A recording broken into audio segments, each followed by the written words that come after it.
بڑے اسکالر ہیں پشتو زبان کے، تو میں ان کے تاثرات بھی پروفیسر اباسین صاحب سے آپ کی بھرپور تالیوں میں کہ اس اوپننگ سیشن میں اپنے کچھ خیالات سے ہمیں نوازیں، ورنہ تو ایسا ہوگا کہ ہم نے ایک زبان کو شاید نظر انداز تو نہیں کر دیا کہیں۔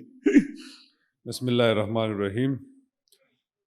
صدارتی مجلس کے معزز اراکین، شعراء و ادباء، مہمانان گرامی، ادب دوست، خواتین و حضرات، السلام علیکم۔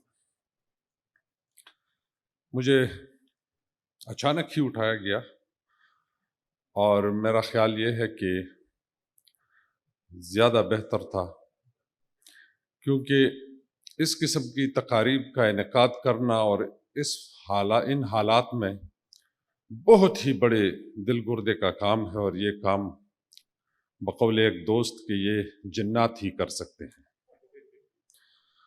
اور یقین کریں، کراچی آرٹس کونسل آ کے مجھے عجیب سی طمانینت محسوس ہوتی ہے ہر بار جب میں آتا ہوں، اور عالمی اردو کانفرنس کا انعقاد ایسے ہے جیسے ایک گلدستہ بنایا جاتا ہے، پورے بر صغیر کا گلدستہ، بلکہ اس میں یورپ سے بھی لوگ آ جاتے ہیں، مختلف براعظموں سے لوگ آ جاتے ہیں۔ تو یہ ہماری سب کی بڑی خوش قسمتی ہے کہ ہم اتنے روشن فکر لوگوں کو، روشن خیال لوگوں کو، روشن لکھنے والوں کو ایک ساتھ دیکھتے ہیں اور ان سے فیض اٹھاتے ہیں، اور یہ کرامت اور یہ کرم ہوتا ہے کراچی آرٹس کونسل کی بدولت اور ان کے لیڈر جناب محمد احمد شاہ صاحب کی بدولت۔ تو میں خراج تحسین پیش کرتا ہوں کانفرنس کے منتظمین کو، اور میری خواہش ہے کہ یہ سلسلہ کسی طور بھی نہ رکے،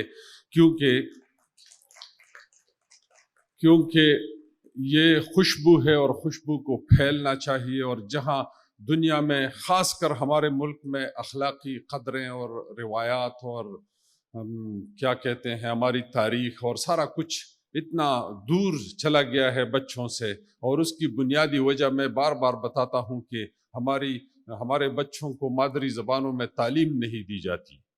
تو اردو ہمارے درمیان رابطے کی زبان ہے، اور اردو ہی کی وجہ سے ہم سب ایک دوسرے تک اپنے خیالات پہنچا رہے ہیں۔